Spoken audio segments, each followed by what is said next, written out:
Good morning from the West Coast. It's still kind of morning here. It's around 9, but okay. It's time for a meat and potatoes video. I have been mulling over how do you balance a life that is actively watching for God, right? Watching, waiting, yearning, excited. And also a life that is serving God, actually occupying during the wait. And I'm a little ADD, so this gets hard for me sometimes. I feel like I can do one thing at a time, and I'm having to learn balance. Okay, yes, I'm excited. I can't wait. I can't wait to see Jesus. I can't wait, honestly, to see all the evil eradicated. I can't wait to see what this world was always meant to look like. The plan he had in the Garden of Eden, where we were to live in communion with him. That was the plan from the beginning. He walked with them from the beginning. He talked to them until they defied him. And I am so excited for the day to see Jesus face to face, to see God, to bow at their feet, to surrender and see what it looks like to live a life where nothing's in the way. Nothing's in the way of worship. Nothing's in the way of service. Nothing's holding us back. No sin, no pain, no traumas, no rat race. There's nothing holding us back from our true purpose, which is to love God, worship God, and serve others.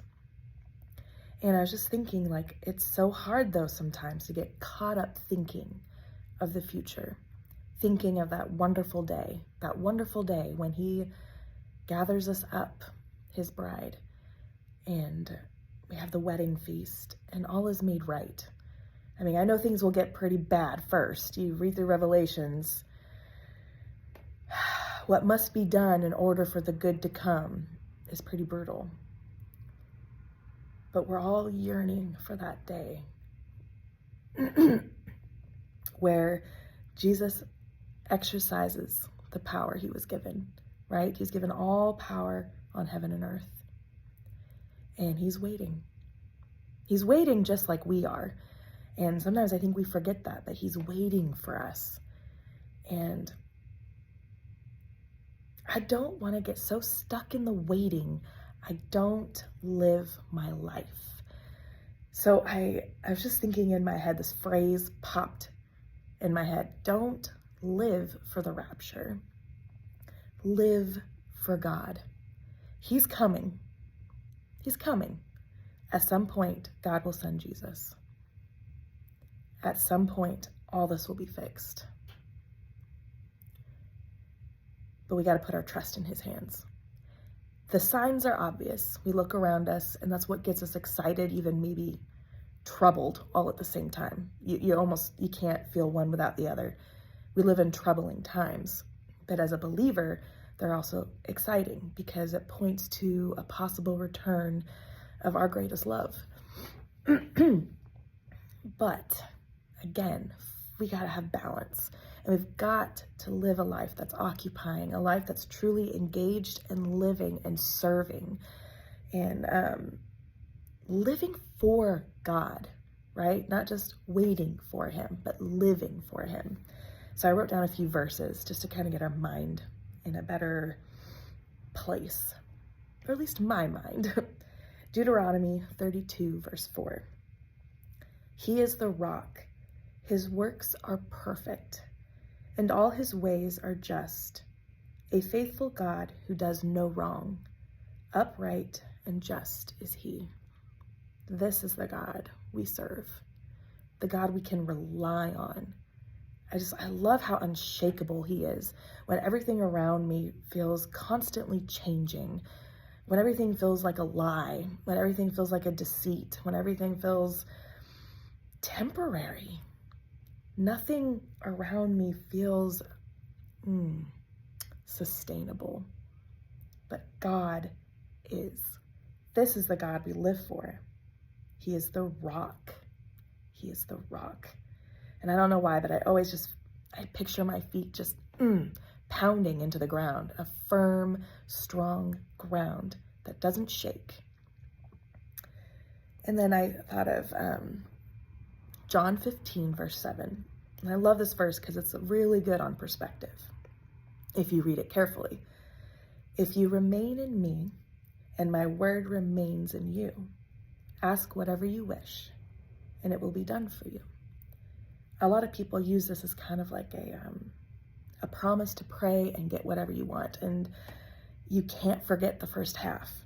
If you remain in me and my word remains in you. These are huge. So living a life for God, right? Not just for the rapture. We have to remain in him, in his Holy Spirit. We have to remain in his word. And his word has to remain in us, which means we need to be aligned with him. Praying, reading his word, submitting to him, praying for discernment, praying for correction when we're wrong. Sometimes I think we're afraid to pray that, but we have to pray, Lord, correct me, guide me, teach me, lead me, remain in God. Let his word remain in you. And then you'll find, at least for me, when you do ask for something, it usually isn't selfish anyway. Like when I was a young Christian, and I mean young, like around 16 and stuff, it would just be silly things, like for a boyfriend, or, I cared about people. I'd pray if they were sick and stuff like that, but it was very selfish prayers, usually for a friend or for a concert or for this or for that. And then as I got older, it became a little more grown up, but still selfish. Lord, help me afford this. Lord, help me get through the day. And now, even though those prayers come, I'm finding that the more I remain in him, the more I remain in his word, and I let his word remain in me, right? Have an effect on me. The more I'm praying, Lord, your will be done, right? Your kingdom come, your will be done. Even when I'm praying for a marriage that's breaking up, or a friend that's hurting, or someone who has trauma, I pray for the healing, I pray for the miracle, but I always say, but Lord, your will be done, because you know so much more than I do. You know what's really going on here, all the way down to the depths of their hearts and their minds, and also what's going to happen in the future. None of us know what you're doing with this, but you do. So I've learned I have to submit to your will be done. And I find that when I pray that way, my prayers are answered because I am remaining in him. I'm submitting to him. He was never meant to be treated like a genie in a bottle. And some of us don't mean to do that. There are times I really don't mean to do that. I'm really just coming to him. But then I have to remember, you are in control. And honestly, I want him in control. If there were things I could have fixed in my past, I would have. But would I be where I am now? I think of the movie Bruce Almighty. In some ways it's just utterly ridiculous. It doesn't really represent God at all. But it's a great example for what a human would do with God's powers. Just selfish things, quick fixes. There's just no growth. We wouldn't allow pain to ever hit us. We wouldn't allow for loss. We would just try to fix everything. And we would be the most shallow people who never learned, who never grew. And I have to say that I've gone through some hard stuff, and I wouldn't change it now that I know, now that I'm on the other side and I've seen what God has done with it, where I am now. You can't go back. And sometimes you have to just trust when you're in the middle of it, right? Not on the other side, but when you're in the middle of it, you have to trust he knows where he's leading me. I don't know, but God knows. And if we just let him lead, if we just choose a life of living for God, it changes our perspective in so many ways. Like, it's hard to get discouraged about the upcoming rapture if you're living for God. If you're just excited to meet with him in the morning in prayer, if you can't wait to read his word, if you can't wait to hear a certain song because it always gets your mind on God, not yourself, that's when you've reached a place of balance where you can be excited and looking for his return, but your relationship with him is solid.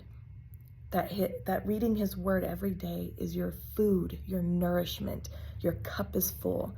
If you find your cup is emptying, or it feels like there's a hole on the bottom, or you just are exhausted or distraught, because I've been there, check for the balance.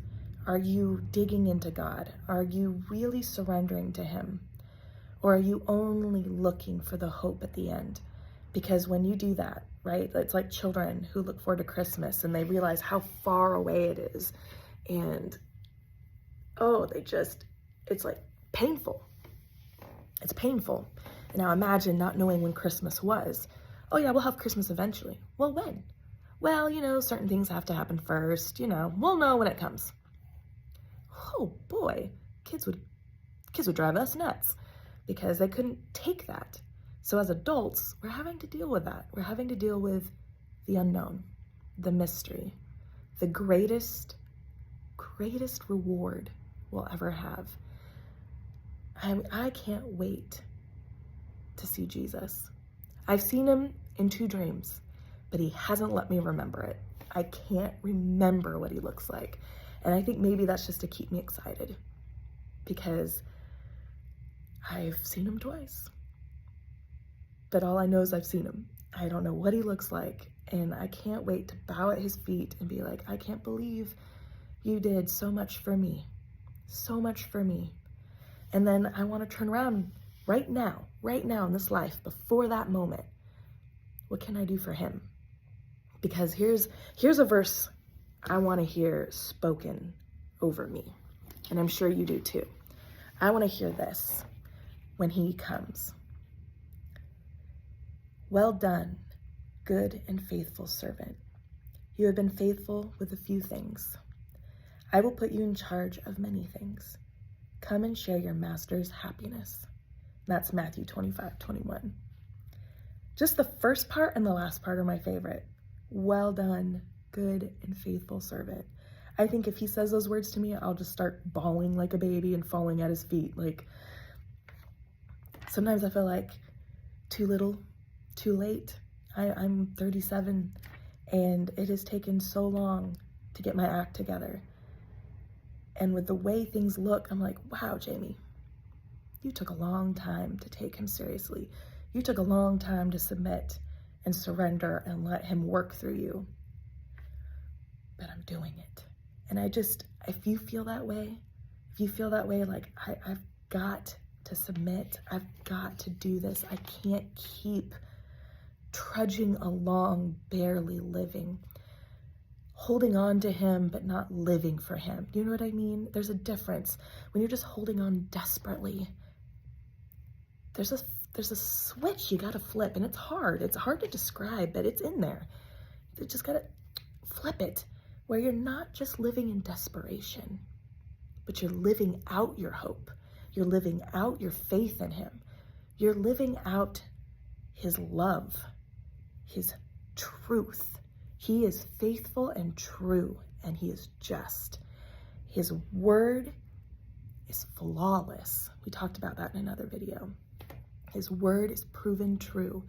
We can rely on him, and it's a matter of ingesting all of that, all of his promises, his word, and then living it out, taking it in and exercising it.